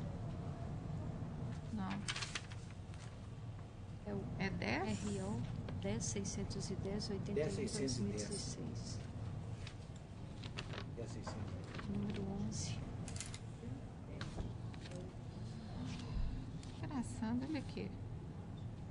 Tem 2 11 aqui. Esse deve ser o... Tem 2 11 com a mesma cor. Esse é da doutora Paula. Bem, retificando então, processo 0010.610. Conheço do recurso ordinário interposto pela reclamada. No mérito, rejeita preliminar de nulidade do julgado por julgamento ultra ou extra petita e nego provimento ao apelo. Há divergência? Não, de acordo. Unânime nos termos do voto da relatora. Processo de relatoria, desembargadora Denise Alves Horta, número 13, da Sala das 13:2, URO 10.641.53/2016. Votam desembargador Paulo Chaves Corrêa Filho, desembargadora Paula Oliveira Cantelli. Inscrita doutora Hilda Renata Borlido Honlen, pela recorrente reclamada presente. Boa tarde, doutora. Conheço do recurso do reclamado. No mérito, rejeita preliminar de nulidade da sentença por cerceio de defesa e nego-lhe provimento. Tem a palavra, doutora. Excelentíssima senhora presidente relatora, cumprimento, assim como os demais componentes da turma e colegas aqui de trabalho. Referente ao processo em trâmite, foi deferida ao autor a declaração de acidente de trabalho, indenização referente à estabilidade e indenização por dano moral. Ocorre que o laudo pericial em que se baseou a sentença foi realizado exatamente em cima de alegações do autor. O autor, no laudo pericial, folhas 3 do laudo, o documento de ID 9B7CCB4, o autor alega que ele exercia as atividades de reposição de mercadorias em prateleiras e carga e descarga de caminhões. Da mesma forma, o autor vem na questão do laudo pericial e declara, ele nega o fornecimento de equipamento de proteção individual. Diante do laudo pericial conclusivo pela doença ocupacional, pelo acidente de trabalho, a instrução ela fez a prova de que o autor o autor ele foi confesso, né, de que ele tinha equipamento de proteção individual, sim, ele desistia dos carrinhos, ele utilizava esses carrinhos, e de que ele não fazia o descarregamento de caminhões. Então, assim, o fundamento do laudo pericial do qual se baseou a sentença, ele foi totalmente equivocado. O autor foi confesso que ele tinha os carrinhos de proteção, os carrinhos, né, que lhe fazia o carregamento, e que ele restou provado através da testemunha, o senhor Valdeci Dias de Oliveira, que o autor não realizava descarga de caminhões. Então, diante dessa prova, diante da confissão de que ele tinha os equipamentos de proteção e diante da prova realizada de que ele não fazia a descarga de caminhões, de mercadorias pesadas, que foi o fundamento do laudo, entendeu a ré que deveria ter sido retornado o processo para que a perita, para que ela retificasse ou ratificasse o seu laudo, que foi lhe negado.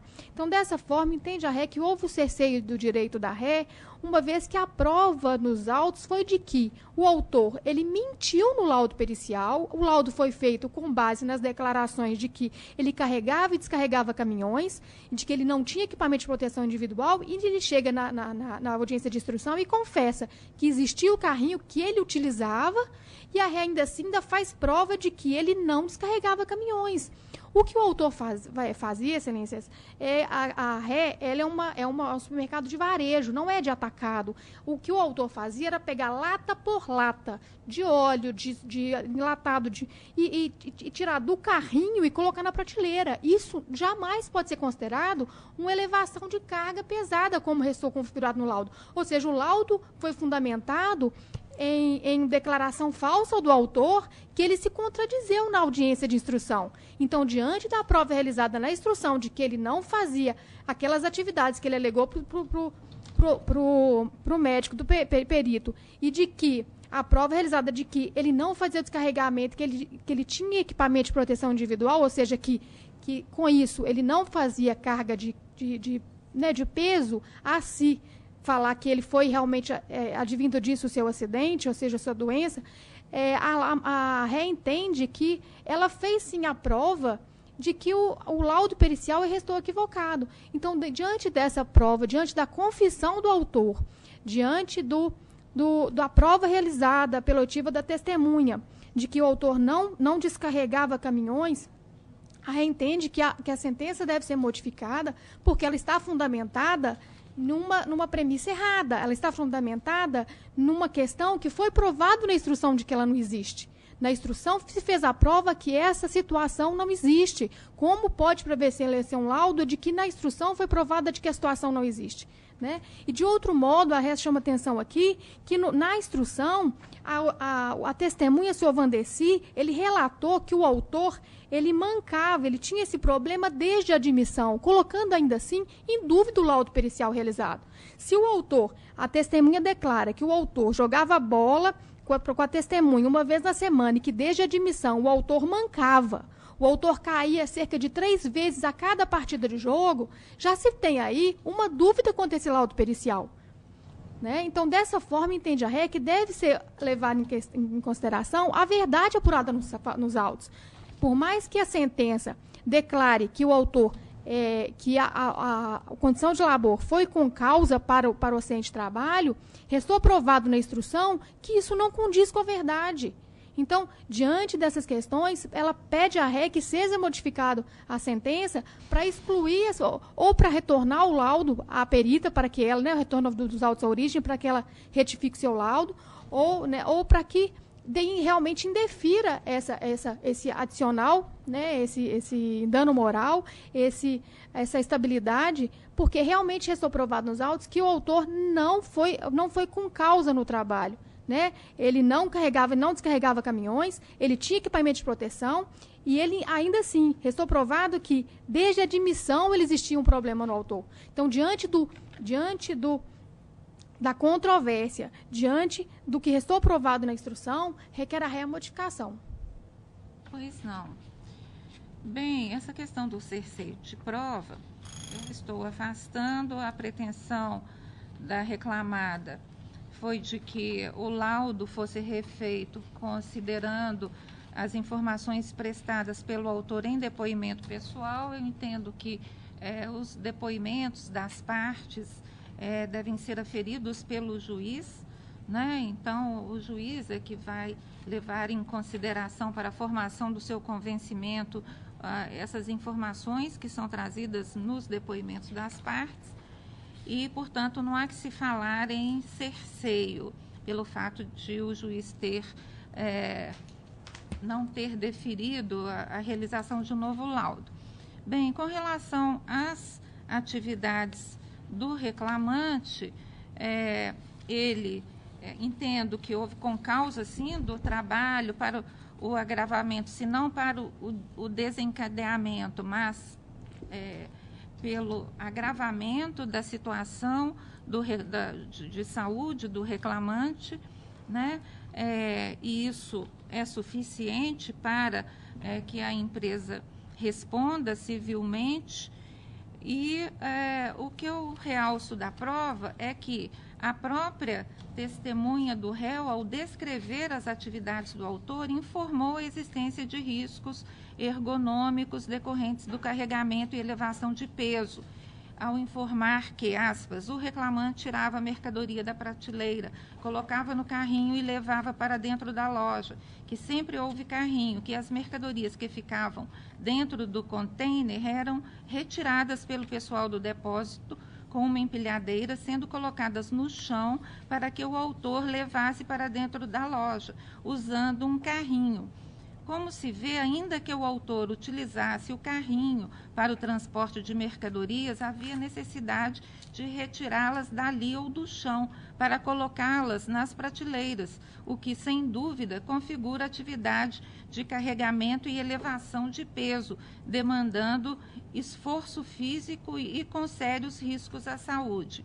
O fato de o reclamado fornecer carrinhos para o transporte de mercadorias não impediu o adoecimento do laborista, pois a ele competia colocar os produtos nos carrinhos, carregando-os manualmente das prateleiras ou do chão.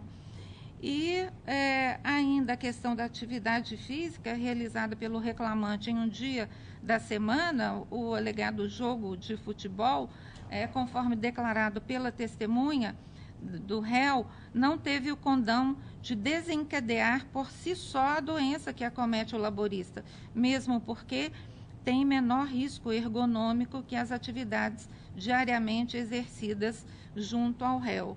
Então, eu estou entendendo que houve, sim, um nexo de causalidade, não é?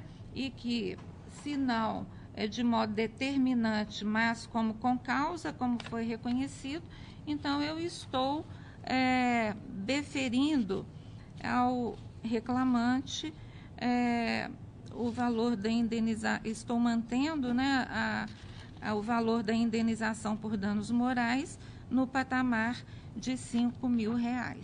É o meu voto.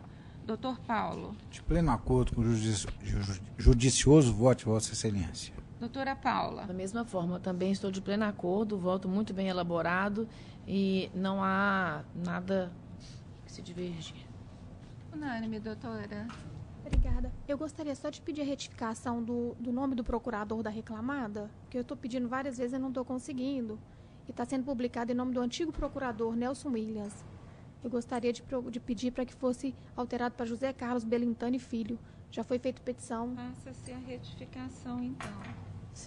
Registre-se, tá? Que determinou-se, inclui na certidão, que determinou-se a retificação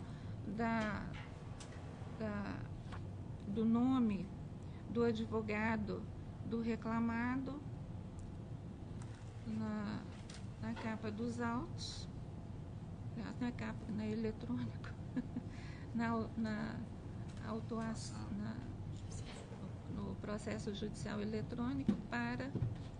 Qual que é o nome, doutor? José Carlos Silveira Belintani Filho. Pegou? E assim se decide. José Carlos, o quê? Não escutei. Silveira Belintani. Belintani? Belintani. Belintani. Qual a AB dele, só para... Filho. O AB 164977. Cadastrado todo. Já está cadastrado. Obrigada. Ele só não está exclusivamente, mas está constante junto. Descadastrou. dizer que se faça em nome dele, para que as intimações se façam em nome do procurador cadastrado fulano de tal. Seguinte. Agora é preferência. Processo de relatoria de desembargadora Denise Alves Horta com o pedido de preferência. O AP de número 18, da Sala das 13.2, 11.018.14.2017. Votam desembargador Paulo Chaves Corrêa Filho e desembargadora Paula Oliveira Cantelli. Inscrito para assistir, Dr. Leonardo Valadares, pelo agravante Ingetron.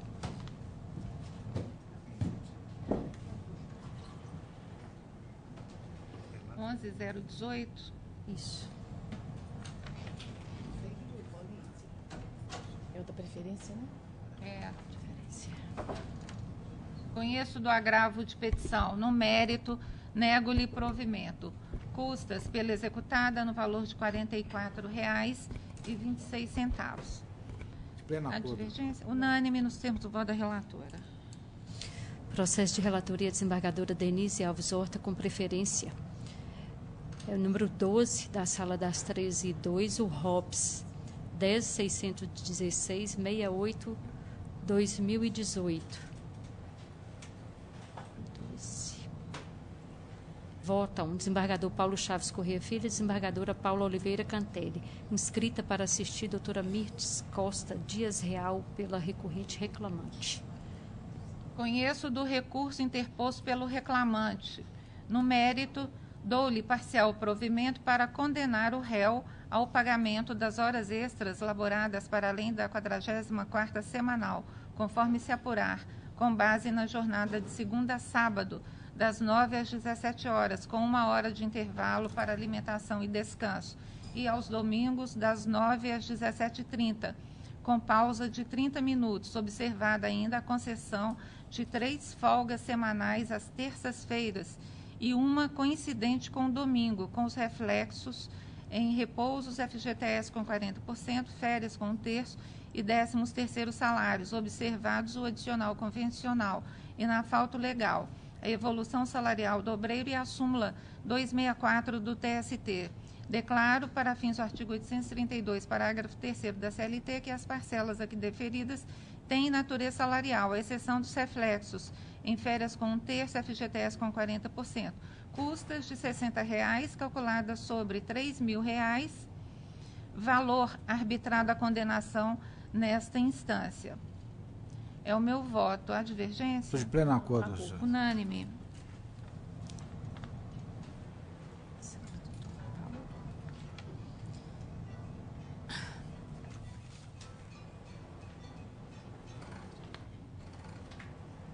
Processo de relatoria desembargador Paulo Chaves Corrêa Filho. Número 17 da Sala das 13.4, AP 10.718.67/2015. Votam a desembargadora Paula Oliveira Cantelli e a juíza convocada Maria Cristina Diniz Caixeta. Inscrito Dr. Marcos Vinícius de Campos, pela recorrente reclamada presente. Doutor Paulo tem a palavra. Perfeito. Só um minutinho, não chegou aqui.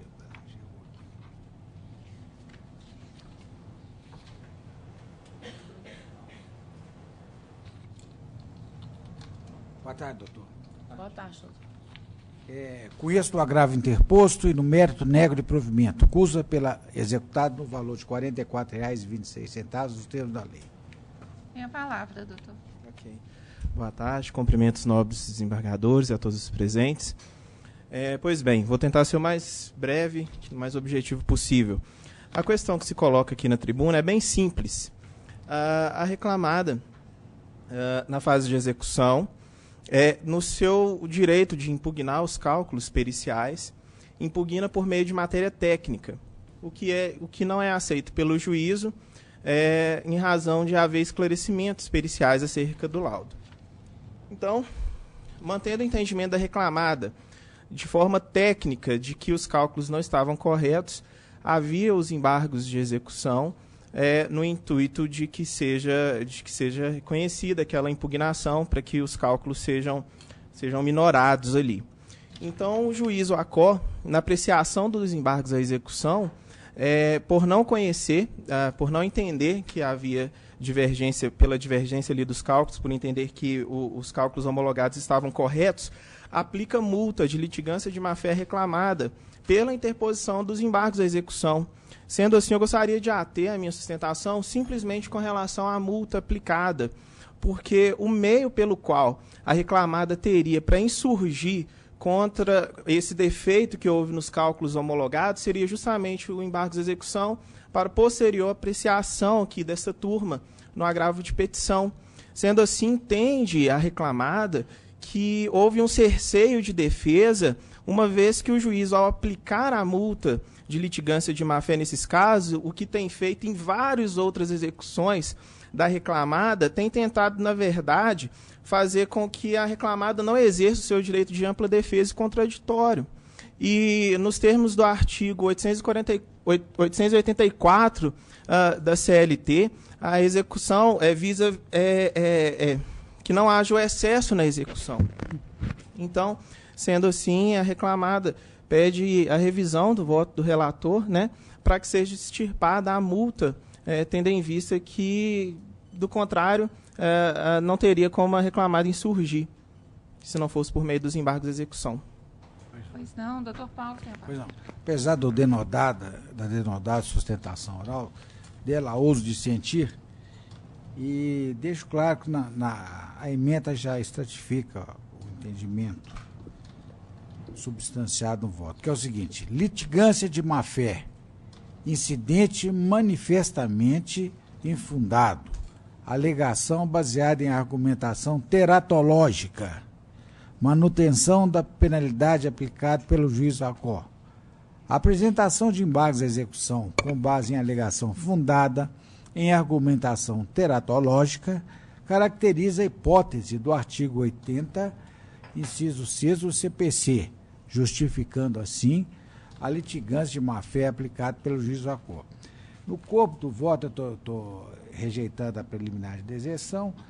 Eu entendo que falece razão agravante, renovada a vênia, porque a improcedência da alegação apresentada é ululante, pois o pacto laboral perdurou apenas 7 meses, o que, aliás, é evidenciado até mesmo no trecho do laudo pericial transcrito nas razões do agravo.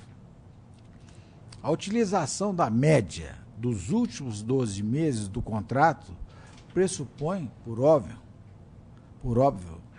que esse tenha durado ao menos o período indicado. Em caso de duração inferior, deve ser observada a média mensal, tal como precedido pela louvada. Na verdade, a pretensão da agravante é de que a média mensal do valor das horas extras prestadas ao longo dos 7 meses seja obtida por meio da divisão do total dessas horas por 12, o que, pelo caráter teratológico da argumentação, data máxima vênia, demonstra evidente intuito protelatória, justificando assim o reconhecimento da litigância de má-fé e a aplicação da penalidade correspondente. Mantém a proposta de voto. Há divergência? Não, estou de pleno acordo. Doutora Maria Cristina. Unânime nos termos do voto do relator. Agradeço. Gostaria de pedir para constar prazos para a juntada de subestabelecimento, 2 por dias, gentileza. doutor. Obrigado.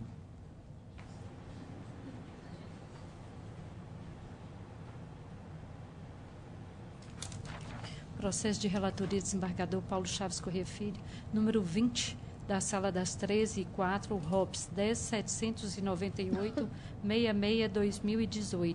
Votam a desembargadora Paula Oliveira Cantelli, juíza convocada Maria Cristina Diniz Caixeta, inscrita a doutora Jéssica Paloma Gonçalves Ferreira, pela segunda recorrente reclamada, presente. Doutor Paulo. Boa tarde, doutora. Boa tarde a todos. Boa tarde. Estou conhecendo os recursos interpostos. No mérito, nego provimento ao recurso interposto pelo reclamante e dou parcial provimento ao recurso interposto pela reclamada para afastar a penalidade aplicada com fundamento no artigo 1026, parágrafo 2º do CPC. No mais, mantenham a sentença pelos próprios e jurídicos fundamentos nos termos da lei.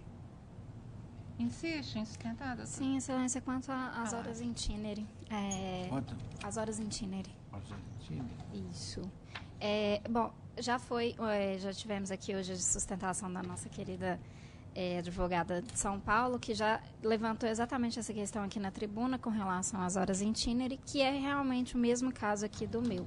A discussão também, ela está rodeada ainda de muitas dúvidas e muitas questões que ainda não estão unânimes no nosso regimento. Então, assim, é só mesmo chamar a atenção da turma com relação a isso, tendo em vista que não se trata de um direito adquirido.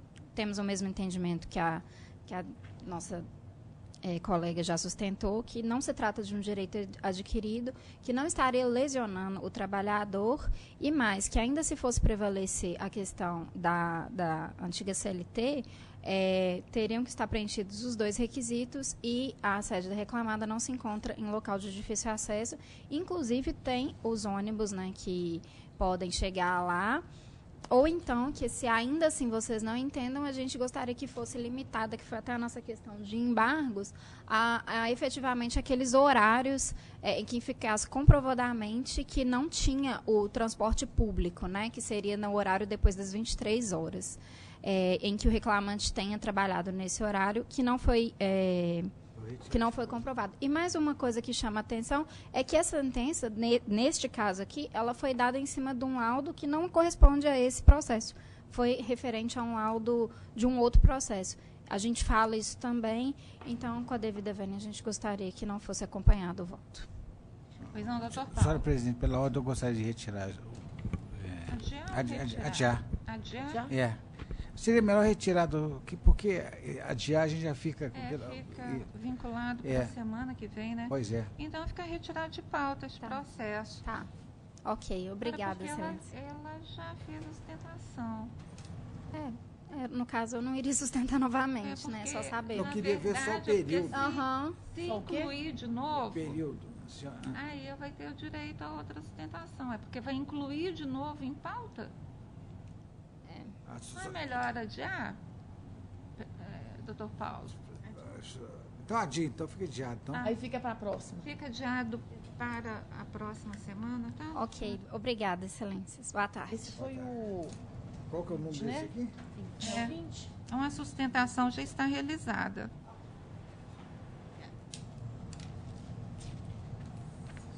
A próxima será que dia, Valdo? 10? 10/10 de 2018. Qual que é o nome desse, Valdo?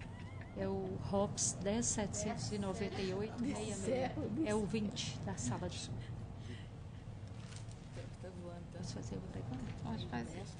Processo de relatoria, desembargador Paulo Chaves Corrêa Filho, número 14, da sala das 13h04, URO 10.663.07/2016. Votam desembargadora Paula Oliveira Cantelli, juíza convocada Maria Cristina Diniz Caixeta. Inscrito Dr. Vitor Fúvio Pelegrino Silva, pelo segundo recorrente reclamado, que irá assistir. Doutor Paulo. Pois não.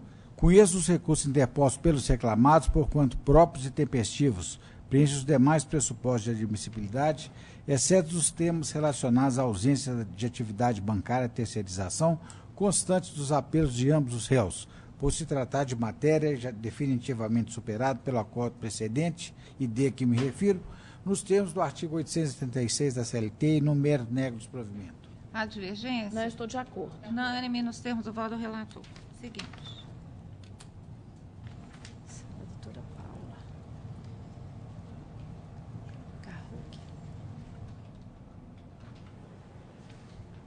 Processo de relatoria, desembargadora Paula Oliveira Cantelli, número 1, da sala das 13h06, URO 10.358.96/2017. Votam a juíza convocada Maria Cristina Diniz Caixeta, desembargadora Denise Alves Horta. Inscrita a doutora Daniela Rodrigues Botinha, pela primeira recorrente reclamante presente. Doutora Paula. Só um momento.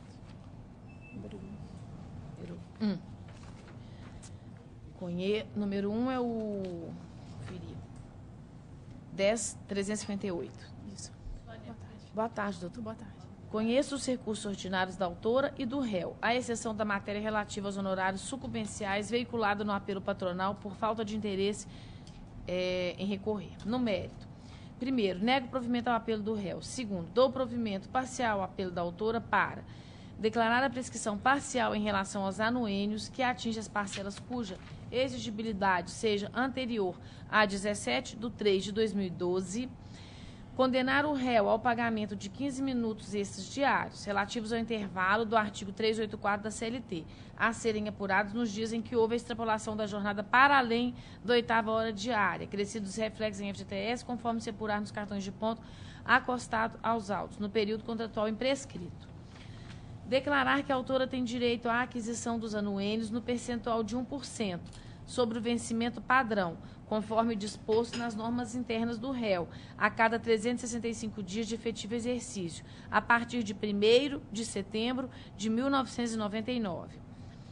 Condenar o réu ao pagamento das diferenças salariais decorrentes dos anuênios com os reflexos nas férias acrescidas de 1/3, 13º salário, gratificações semestrais, licenças prêmio, pecúnia e indenização PAI, no período contratual imprescrito. Determinar a atualização monetária com base no índice até 24/3/2015 e com base no índice IPCAE a partir de 25/3/2015. Vencida essa relatora que aplicava a prescrição quinquenal em relação aos interstícios. Prejudicado o exame do recurso ordinário da autora quanto às diferenças salariais decorrentes das progressões, interstícios e reflexos a ela correlatos. Sobre as parcelas deferidas, incidem os recolhimentos previdenciários e fiscais na forma da legislação vigente. Invertidos os ônus de sucumbência, as custas processuais no valor de R$ 600, calculadas sobre o valor arbitrado à condenação de 30 mil a cargo do réu. Eu esclareço que eu já fiz o voto, senhora presidente, com base no entendimento dessa composição da maioria, por isso já me coloquei como vencida. Pois não. Aguardaria o primeiro voto divergente, doutora? Excelência, obrigada. Doutora Maria Cristina. Estou de acordo, presidente. Eu também estou de acordo. Tá bom, Unânime obrigada. nos termos do voto da relatora. Boa tarde, doutora. Depois de voto, eu posso alterar a emenda? Eu vou querer seguir os fundamentos que a senhora Eu falou. altero muito. A emenda, não.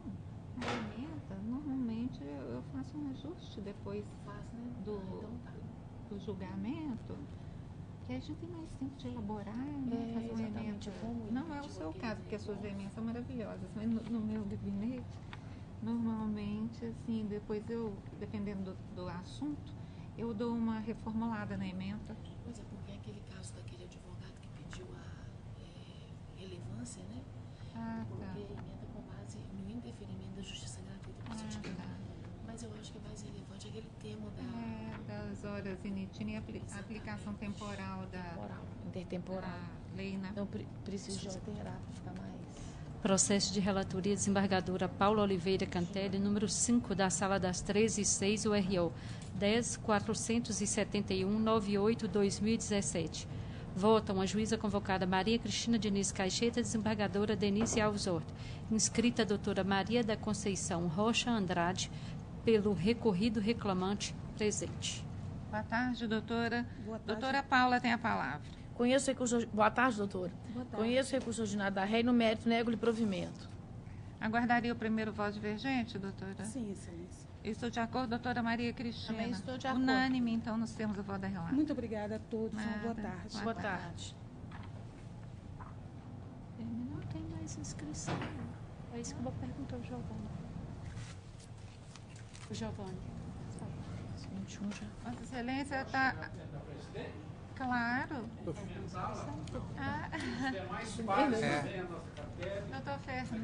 Como é que o senhor está, doutor Fernando? Obrigada. Tudo bem? Tranquilo? Estão lá na mate ainda, enfrentando aquelas crises. Meu colega de pós lá na faculdade. Juntos lá na Federal, né? Exatamente. Pós-graduação Continuamos a nossa vida, né? com o professor Paulo Neves Carvalho, Direito Público, Direito Administrativo. Um curso excelente. Eu estou vendo. Meu amigo Paulo. Chapsky. Fomos ex-adversos. Desde... Nós fomos ex-adversos, doutor. Em 1980. Logo que eu formei advocacia, ele era advogado dos Correios e eu tinha uma ação. Foi uma dignidade total. Só que ele depois passou no concurso e o processo durou 15 anos. Nossa Senhora. Como é que está o Cacheta? Vai, tudo bem, deve estar bem. Você está batendo nele só quarta-feira, né? Só nas quartas-feiras. É hoje. É o dia de hoje. O Castelo. Prazer em revê-lo. Prazer em revê-lo. Agora vai começar a me substituir. A idade já vai chegando. Que né? isso, Eu estou adotando aquela música do Sérgio Reis, né? Do Sérgio Reis, não, do Almir Saco. Ando devagar que já tive pressa. Isso aí. Faz muito bem, doutor Fernando. O Castelo teve. Ninguém precisa ter pressa. Ele tem muito tempo. Os físicos não têm divergência, só tem um processo Tem que fazer outro. Mas tá lá. E o Cacheta? Esse ano você vai ter que ir no jantar com a gente. Você não vai negar esse ano. Absolutamente. Ele vai pagar meu jantar? Claro que a gente pode. Não, senhor, não. Eu estou perguntando se é ele que vai pagar. Fala para ela como que é o jantar nosso. Maravilhoso. Não, eu tô O jantar perguntando da. ele. O senhor diz o jantar da Amate, maravilhoso. Não, mas ele está dizendo que eu devo ir Eu esse fazia ano. até um convite para presidente aqui, sabe? Ele está dizendo. E quando, Acompanhada. Porque Você tá quando dizendo que será, eu devo doutor? ir. Quando será o. Novembro, né? A gente vai preparando agora. Vamos sim.